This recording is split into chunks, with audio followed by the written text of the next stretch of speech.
Hey, everybody, welcome to the buy list.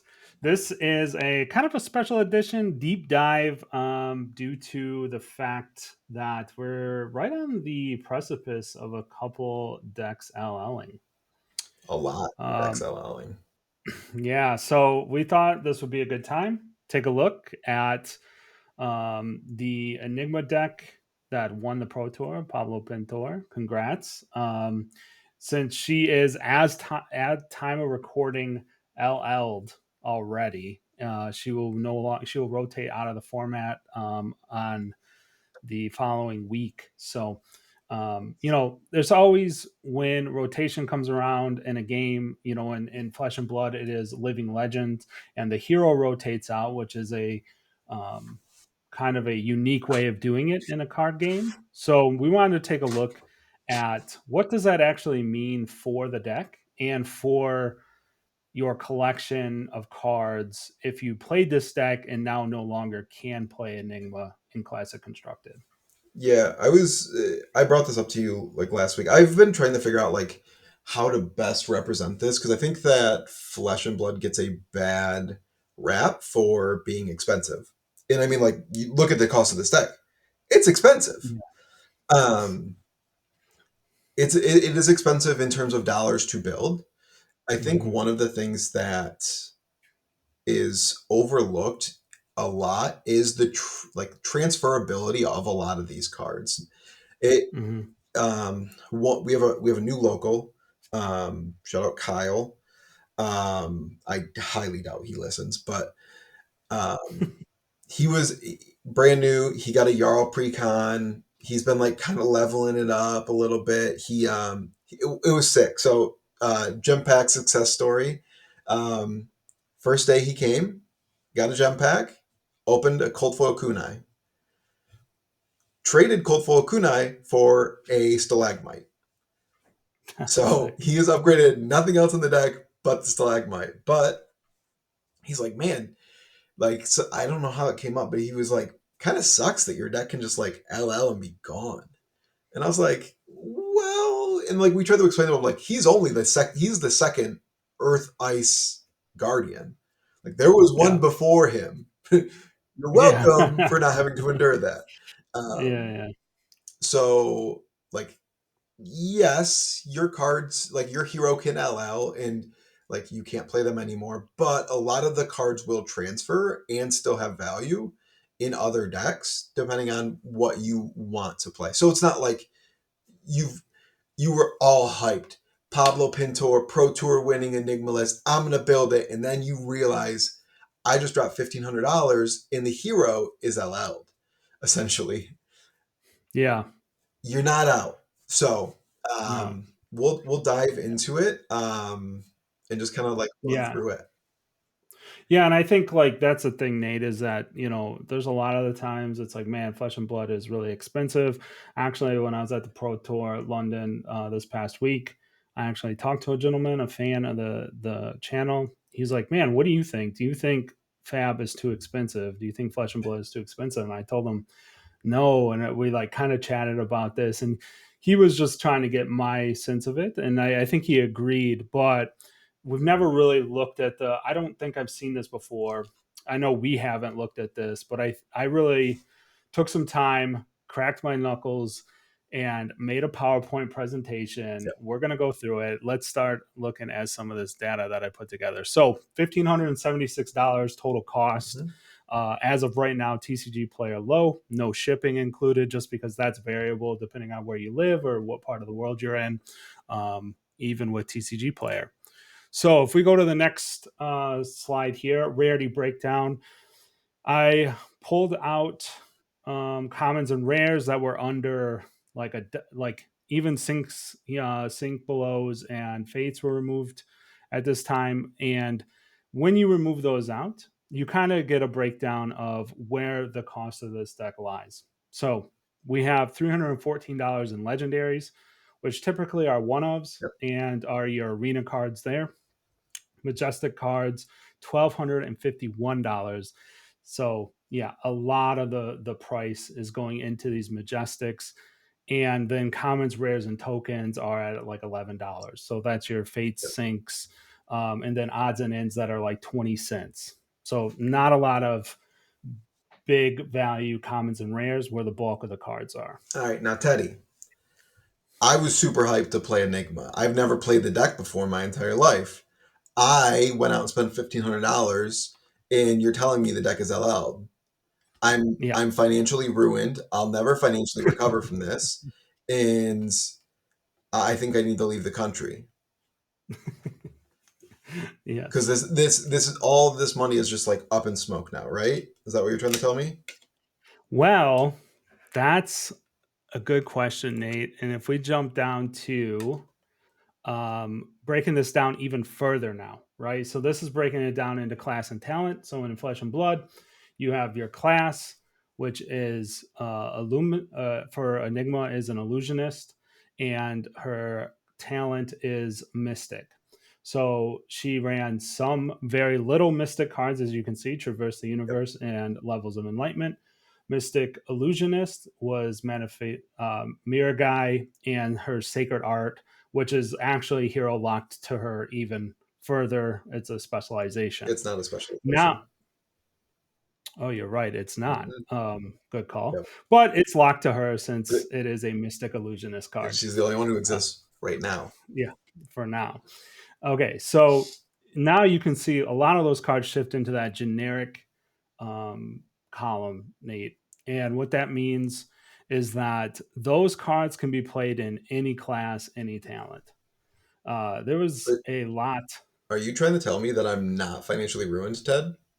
You are not financially ruined because if you take that $1,500 and you break it down um, into these buckets, now you can see that the generic slot is worth just over $1,450 of that $1,500.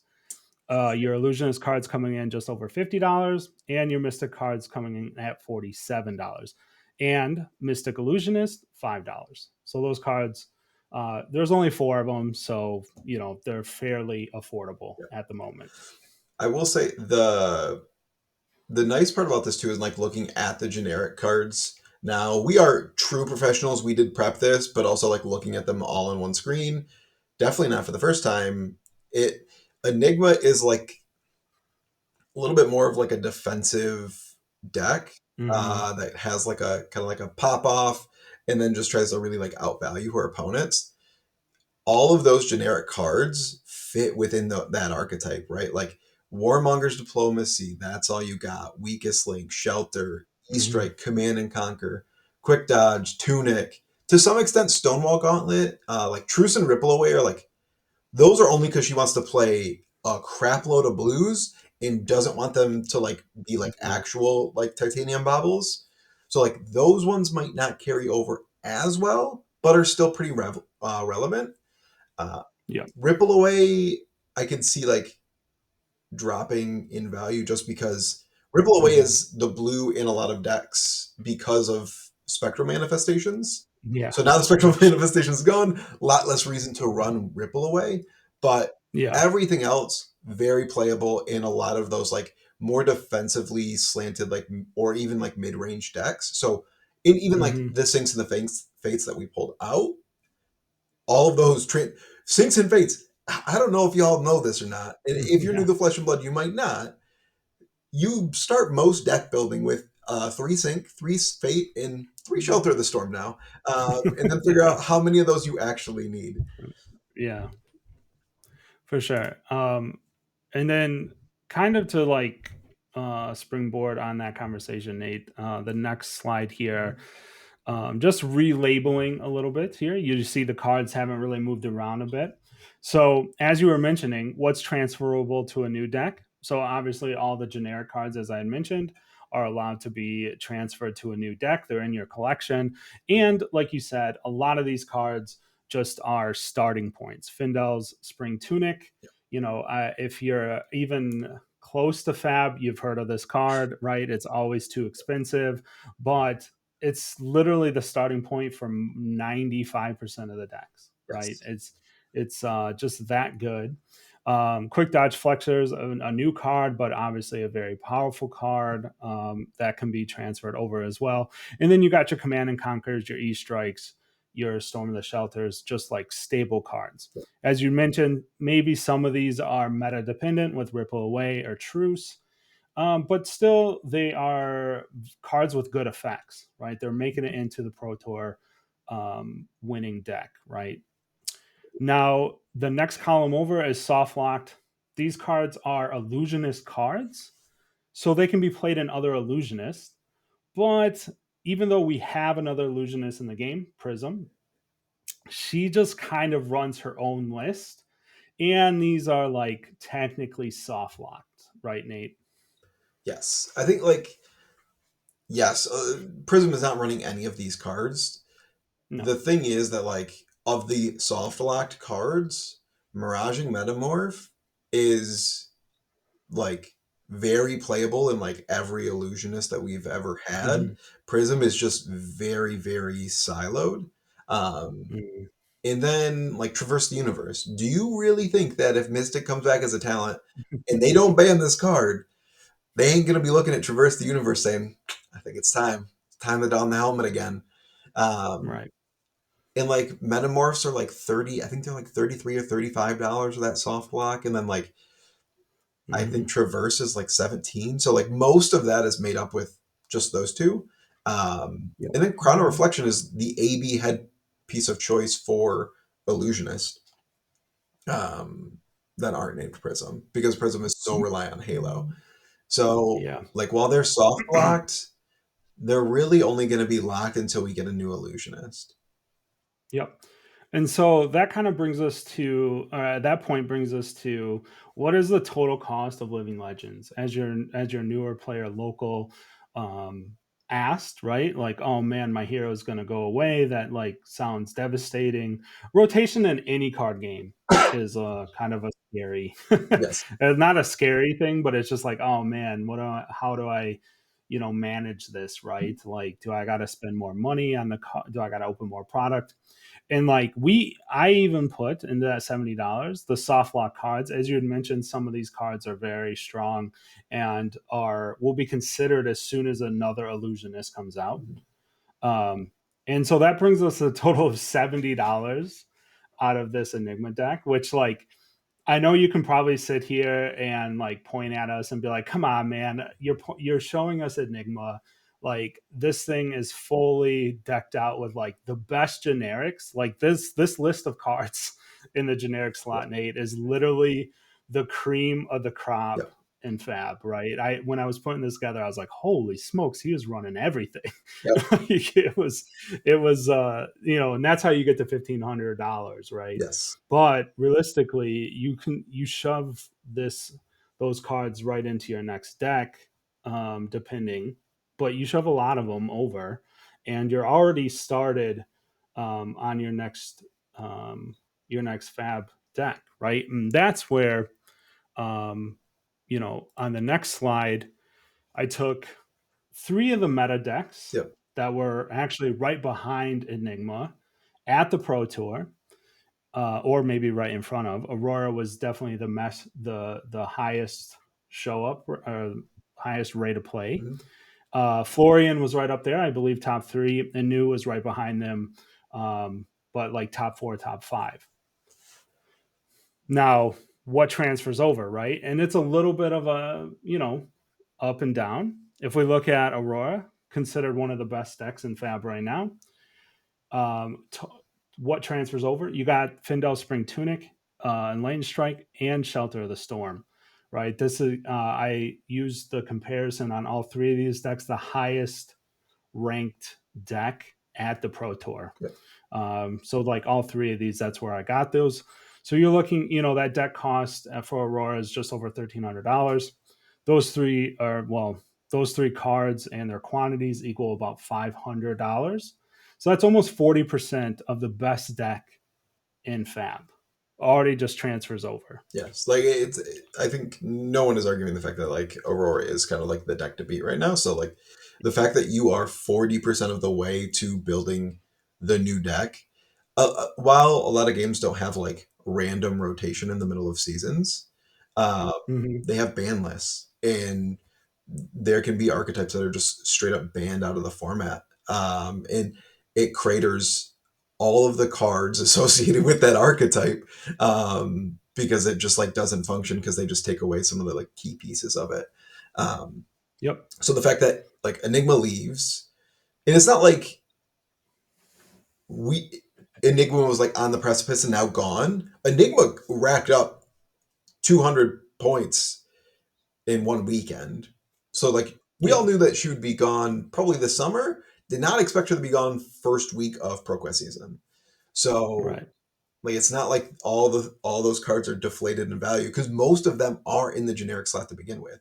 So Yeah. you're 40% of the way to basically building the best deck in the format.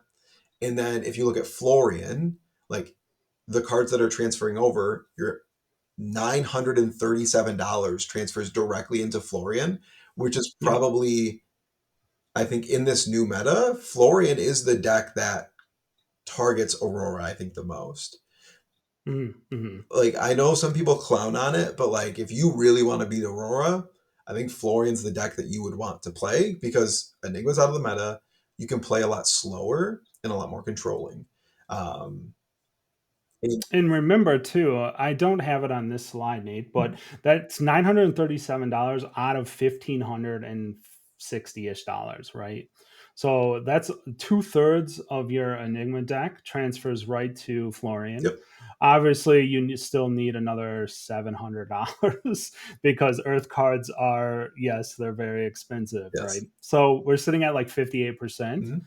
Mhm. And that's what new is I'll finish up here with new is she's interesting because you do get a little extra value because of her being mystic as Mhm. well, so levels of enlightenment transfer over, and she also has some more defensive play styles, so you get that all you got, and shelters of the storm, which actually are on all three decks because Yeah. that card is very good. Yeah. Um, and you come in around 71% of a new deck. So, it's not as painful to transfer over, especially if you like the mystic style of play where you're pitching chi, you can jump into that new deck. Again, almost $1,000 of that $1,500 goes right into that new deck. Yeah. Again, like, yes, the Enigma deck is expensive. A lot of these decks are expensive. And I think it's Flesh and Blood has a very high barrier to entry, Hmm. but it's also why everyone is so committed to playing Flesh and Blood. And like if you play Flesh and Blood, you love the game because the barrier to entry is very high, but once you're in, you're in. Like you can do anything. Hmm. I kind of compare it to like going into an amusement park where as soon as you get inside the building, everything's Yeah. super cheap. Yeah. Whereas other games, it's kind of like you walk in and then if you want to, you have to pay to ride each ride. And then you Yeah. have to pay to ride like everything. They're just like upcharging, upcharging, upcharging. It was super cheap to get in. Don't worry. Very cheap to get in, but then every single thing you get charged for on the front end. It's kind of like going to like a fairground or like it's like $5 to get in, but then Yeah. everything's $10 once you're in. So Yeah. I'm kind of be like the Yeah. analogy there. Yeah, definitely. And so I think, as we wrap up Enigma, when I did this, I was like, wait, this is seems a little bit cherry picked, right? Because she just has like the best generics in the game. Yeah. So we're actually going to go, as we just mentioned, Yep. and look at Aurora as well. Aurora is sitting at 700 ish points right now. I think she needs 300 points to Living Legends, get to 1,000 points. So she's not Living Legends yet, Hmm. but I took the top Aurora deck. Again, a very best deck in the format. There was over 100 and some Auroras at the Pro Tour. Just end up not taking down the whole event. Yep. And this is the best Paul's Aurora deck from the top eight at the Pro Tour. So obviously the deck is built out a little bit different here. And I think the biggest thing to note here, Nate, is that the total cost of an Aurora deck is $900. Yep. So right off the bat, we are bringing the price down almost $600 Yeah. for the best deck in the game right now. So that's the first point I want to bring out. Now, if we look again, walking through a rarity breakdown, shift, sifting out the commons and rares. We did leave in Static Shock and Skizik because those came in the Aurora Armory deck, Yeah. which I think I want to hit on as we come to a conclusion after reviewing these decks. Yeah. But we did leave those in because they are a little bit more expensive. I think Sizik is like $5 a piece. Static Shock's a couple bucks as well, and it's still in that common and rare slot. But you see here, legendary cards now are the bulk of the price, Yeah. $500. This is kind of opposite of the Enigma deck, where we saw the Majestic cards and those generics taking up most of the price. And the Majestic cards in this deck fall down a little bit lower at $368. Yeah. It's I think if we did this for more decks, we would see a lot more of the cost in the legendary slot. Um, Mm-hmm. just because of Tunic mostly.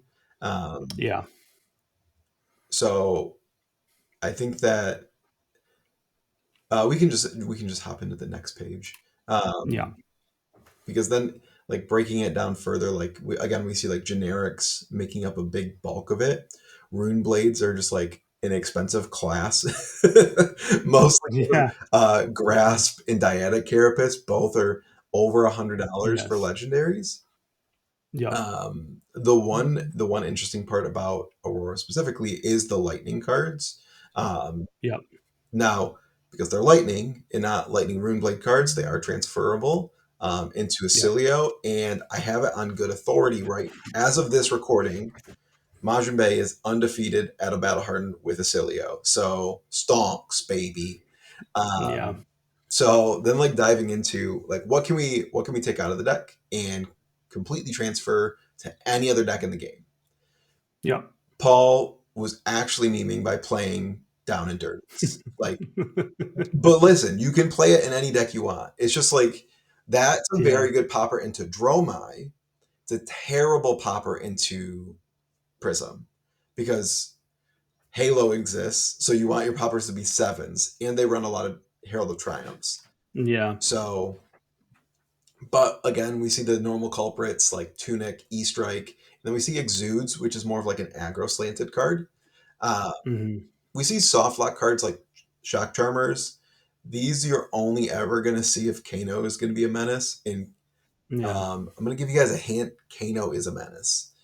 yeah, So then, class and talent transferable cards, we see a lot.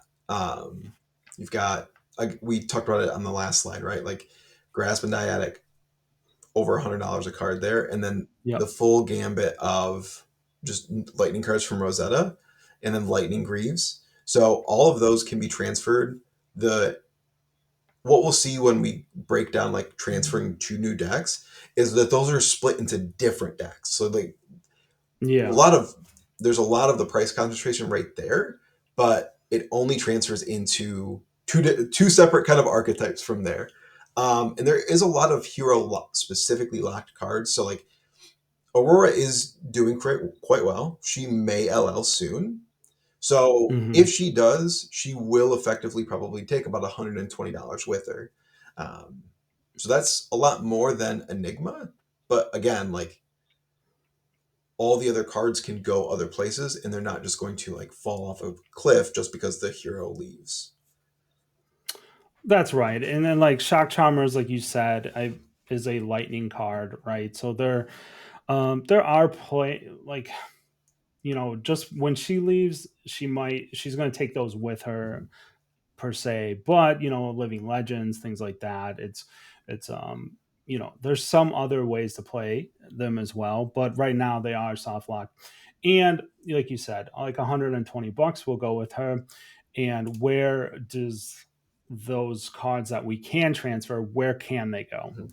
Right. And again, this is why I wanted to do Aurora and Enigma, because Enigma I think was a little bit of an outlier, and to me, once I got done with it, it was like, well, you're just kind of showing us the best case scenario, a deck that runs all generics. Yep.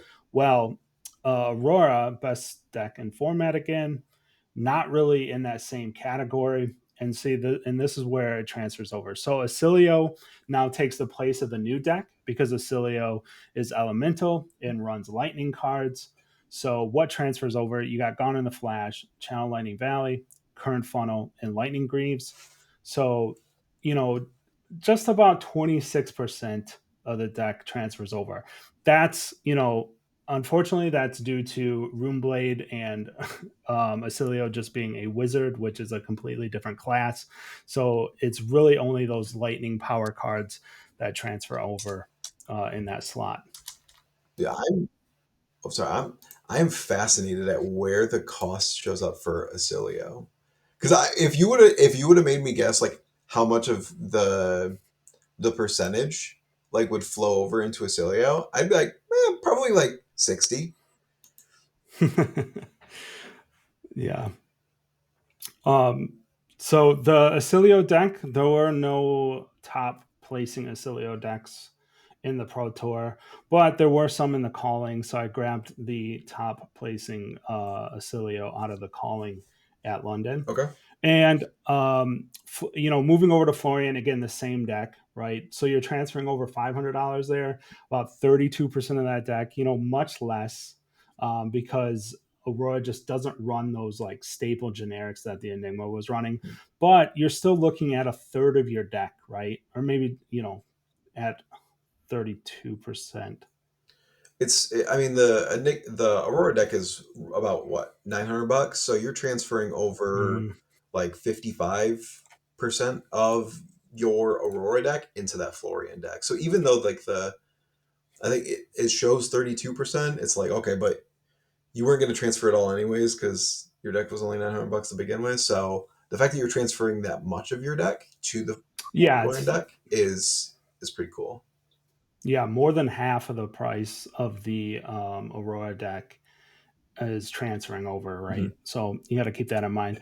And then another Rune Blade in the game right now, Vincent.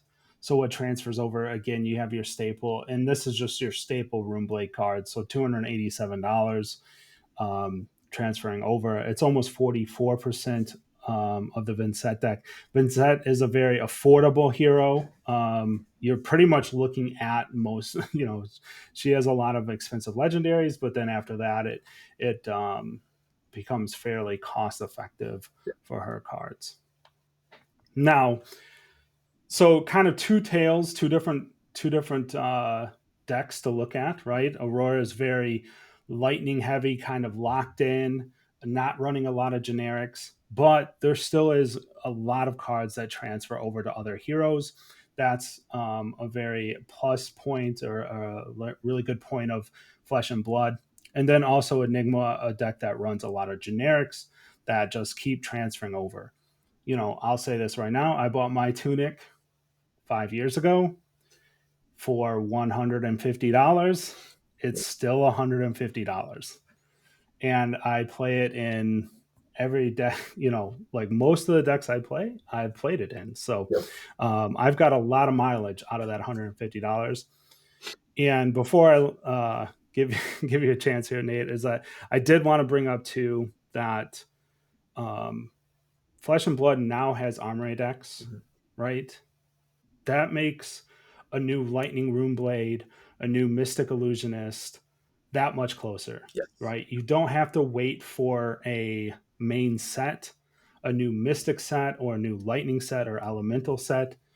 Um, LSS has the levers now to bring these heroes back Mhm. and make these cards playable again.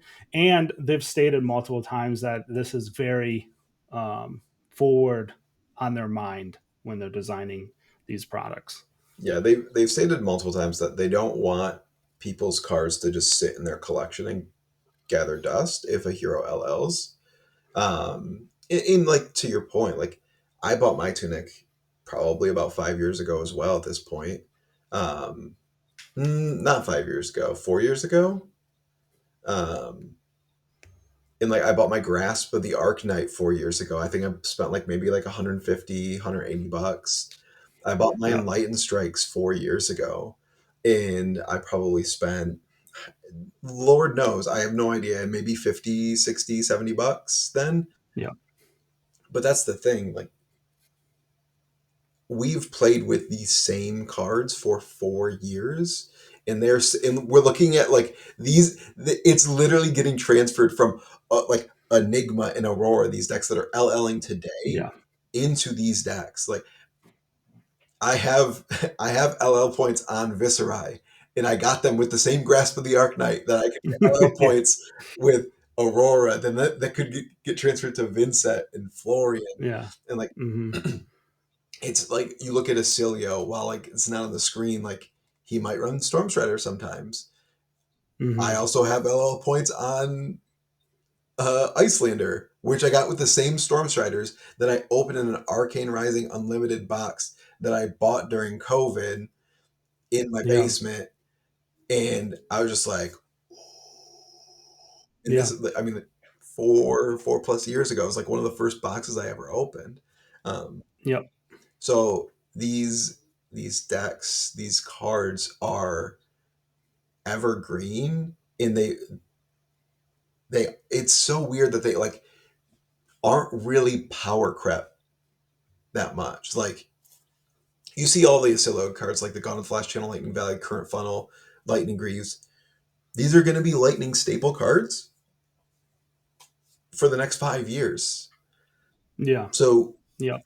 while Flesh and Blood is probably expensive on the outset, Flesh and Blood is expensive, but Yep. there's no like, well, it's not that expensive. It is the most expensive card game that you can play.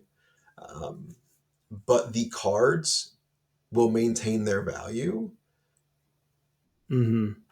for years to come because it's a great game run by great people, and you can have that faith that like, hey, if I'm going to spend $600 on a Vincent deck, let's say like 650 on a Vincent deck, that I'm going to get a lot of run out of this, and then when I go to sell it, those cards are Yeah. probably going to be in that ballpark still. Yeah. Yeah, to your point, right? I think my grasp, right? I went through chain. I played Yep. that card in chain. I played that card in Viserai, both LL now. Yep. Now play it in Florian. It was in Vincent. We're showing it here. In the current version of her, it's not in that, not in the list, but it might be. It's that strong of card. So I played it in four different Rune Blades, right? And I think, there'll continuously be new Rune Blades added to the game, just like I new think they're done Illusionist. actually. Yeah, yeah. I hope not. But I think we wanted to break this down. I guess I can just put a bow on this right now. Is that we wanted to break the cost of these decks down like this because it is very expensive, like you said. There's no doubt about it.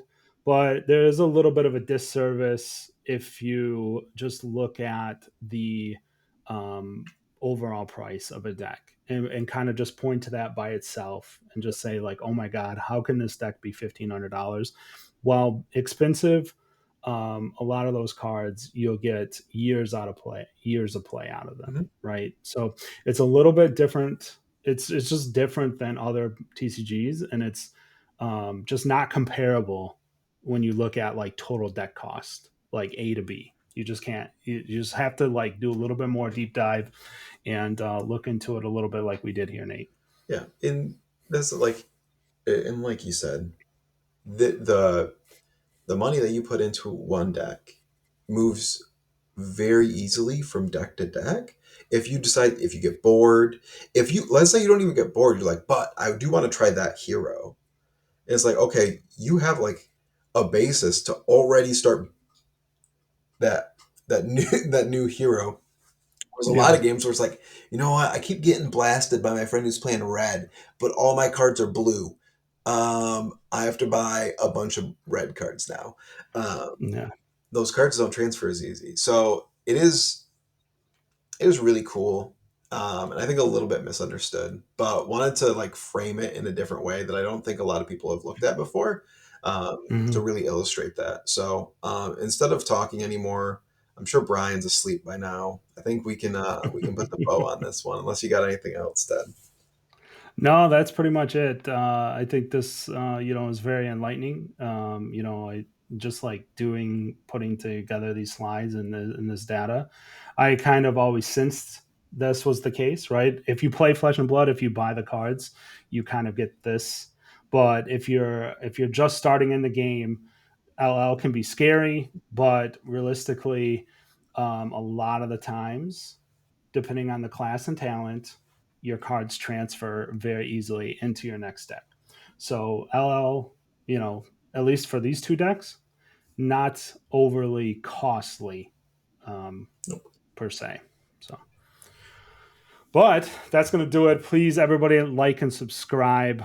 I appreciate you. We'll check you next time. And Peace. always remember, put your money where your mouth is. Boop, boop, boop. Peace.